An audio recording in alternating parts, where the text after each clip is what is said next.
Mitch, that's a good segue into our most anticipated releases of 2021. So, Mitch, tell me why Eternals is your most anticipated. Go back and listen to every single podcast where I mentioned so that is your answer. And Merry Christmas. Honestly, I was getting ready to make the discussion thumbnail for this. I'm like, I'm just tossing Eternals right on there, right ahead of this. I'm beating them to this. God damn it, I've become predictable. No. Yeah, it's Eternals, isn't it? It's obvious. Off the top of my head, the three that stick out to me, the moment I think of 2021, my top three are Spider-Man 3, The Suicide Squad, and Eternals. That's my top three. Like, automatically jumps to the forefront of my head. I'm like, yep, that's it. Like, right, well, WandaVision. oh God, that's so close. Yes. People don't understand. Here's the thing, though. It's crazy to think that by the time we get to the end of 2021, that show will be so far behind us and almost forgotten because we will have gotten like 3-4 MCU films, like 4 MCU series, like because 2021 is honestly going to be stacked. Like that is a stacked year at this point. Hopefully, it's going to be stacked because I was sitting here. I'm like, I know exactly what I'm going to say when we get to this. It's like, what's the most anticipated? And I was going to say anything that was going to come out because at this point, we don't know what's going to come out in 2021. Everything could change again on a moment's notice. And it's like, God damn it, I can't make the joke, but I'm still going to say whatever manages to actually come out is making the list most anticipated because we just don't know. But, WandaVision, Eternals, and I think I'm going to agree with you on the Suicide Squad, actually.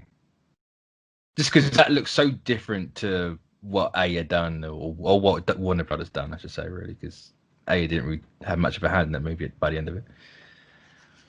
But it's such a different direction to what they've done before with that franchise. It just looks really good. It just looks fantastic. It looks different to a lot of things. You have James again. It's James Gunn. Like it's exactly what it is for me. That's kind of getting me super hyped for it, and like. And it doesn't look like Guardians. It looks more like old James Gunn. Yep.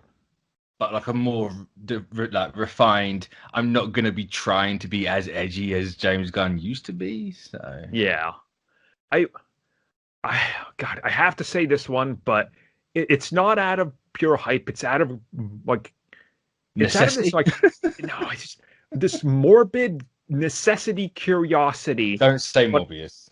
It's Morbius. Oh, it has to be, dude. I have to know how.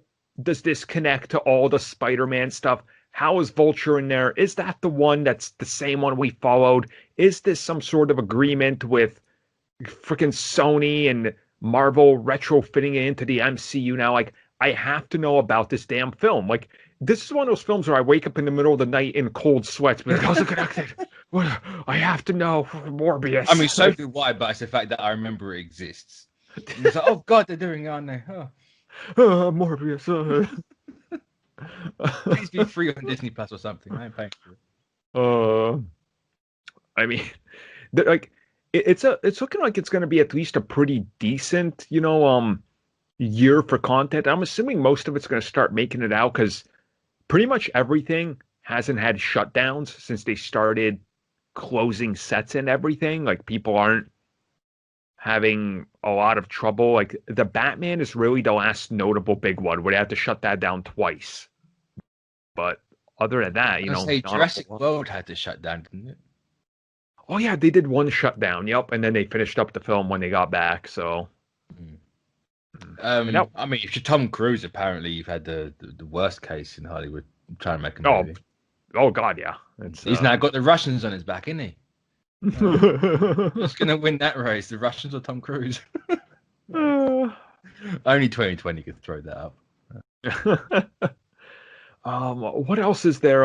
Obviously, I'm looking forward to the Book of Boba Fett. Like, come on, it's the Fett series. Robert Rodriguez, man. I say if you'd have told me before Mando season 2 they're going to have a Boba Fett show, I've been like, who the hell cares? Yeah, Who cares? It's Boba Fett. The dude fell into a sand vagina and died for all we knew. That yeah, was the impression everyone was under. And then it's like, oh, Boba Fett's kind of cool. yeah.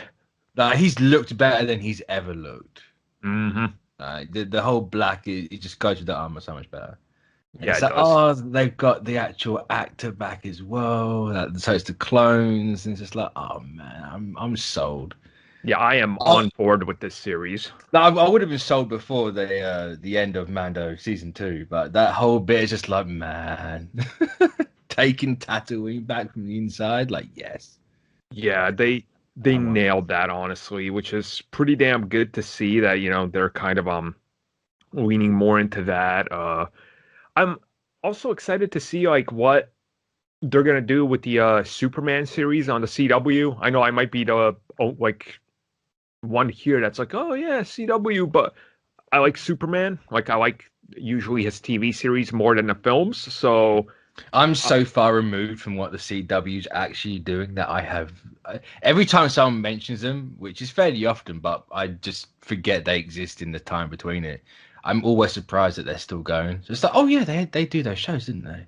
And I yeah, just they're not in my brain whatsoever. I mean, I don't blame you. That's look at this point, they have their fan base. They don't get Yeah, any yeah, more hits. They got what they do. They're catering to the certain fans, and sometimes that's a good position to be in. So yeah, they know yeah. what they're doing. They're rolling out a ton of shows per year, and they they got it. So I'm excited for that. But overall, I'm excited for 2021. It looks like we're actually not going to be starving for content, which is really good because starting So fingers January crossed. 15th, whew, yes, fingers Fingers crossed. crossed. Yeah, because on January 15th, it's literally there's 9 weeks until Falcon and the Winter Soldier. Then there's X amount of weeks until Loki. So you have those three back to back. I mean, At yeah, least those three. you say that, and if Falcon and Winter Soldier ends, we're gonna have 2 to 3 weeks to Black Widow, and then Yep. about 4 weeks to Loki. Loki ends, we're going into Marvel's What If, which they said 23-ish episodes for the first season. So it's like, and I then say, did they say they're doing all of them straight away? I can't I remember. don't know. I'm gonna assume maybe 12. That's my Yeah, assumption. that's what I thought But as like, well. But you put that out, and then they confirmed in their new file that they released to investors and sent the memos. We're getting Hawkeye and Miss Marvel this year as well. It's like, oh my God. Like it's oh wow, we're getting both of those. Well, 21, yeah, yeah. not this year. 21, yeah. If we're I getting am both of already those shows jumping. this year, then damn, they're dropping those two in a day.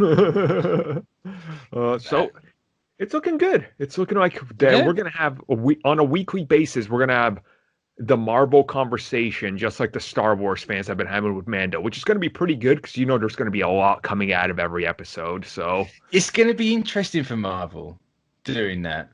Like, I didn't think about it for Star Wars at the time, but when Mando first started, it's like, you know what? Actually, like, it's weird having this conversation with Star Wars. Like, usually it's just random IP inserted here or like Watchmen, and it's just yep, like it's going to be weird having this conversation. Like, we've had it with like the movies, like, oh, what they're going to do next, but we haven't had it on a weekly basis where you actually find out the answer relatively quickly.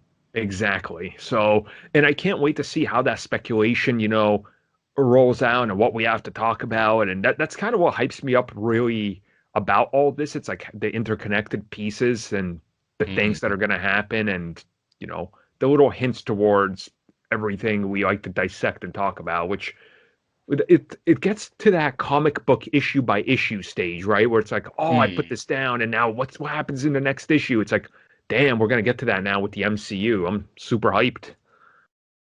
So it's definitely going to be interesting, especially for One It, Division, because like, what the hell is that? What's exactly. going on? I I need to can't know now. wait till the last minute of the first episode where they drop the big, whatever a big reveal is going to be. Because, every show has that at the end of a first episode to hook you. Oh I yeah, yeah. can't wait till they drop that and then we're all just online, like, sharing our excitement and what the hell is happening. That's going to be great. I'm gonna make my prediction right now for what that's gonna be.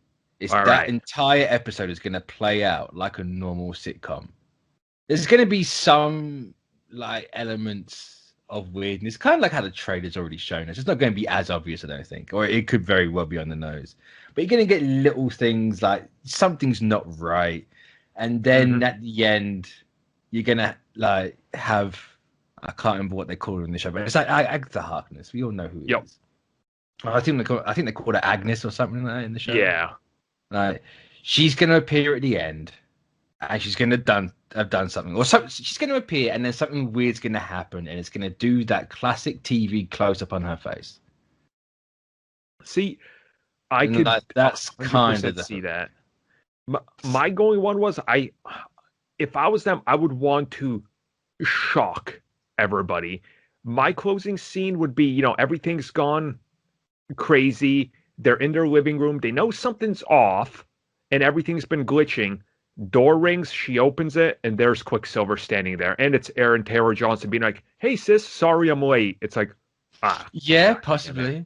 I would hook people like with a giant Quicksilver drop that's just like, oh damn. And then we know, like, and she knows something is off. Like, kind of build it up through that, because there's no way Quicksilver is not in this. I don't care what anything says. I think we can almost guarantee it now, because people have found from one of the trailers that the scene with the stone in it looks awfully similar to what she's wearing in Age of Ultron, or even the post-credit scene she was in from Winter Soldier. Like, she looks incredibly similar to that bit, and the whole background looks incredibly similar to that lab area. So, obviously, why I didn't think we were going to get an origin and touch upon that a bit more. I don't know, because like with the Doherty, of course you're going to get that. So Johnson being back as Quicksilver for that, at least, yeah, it makes sense. Yeah, makes sense. But I'm also going to add in another prediction that it's going to end with them all being happy. It's going to pull out. You're going to get that weird, like, little pixel TV effect, like bubble over the screen. And then you're going to see everyone, like all the military guys in the riot gear and everything, outside this weird bubble in the middle of nowhere. And then we pull out further and find out it's Arcade controlling everything. Then you can pull out even further, and it's going to be a marble and an alien playing marbles. Whoa! And then pull out even further, and it's the little kid from Saint Elsewhere, and it's all connected to X-Files. That reference, anybody under the age of 25 has no idea what the hell I'm talking about. Then you're going to pull out further, and you're going to find out we are the eye in the gnat that's in amber on the stick of the dude in Jurassic Park. Welcome to Jurassic.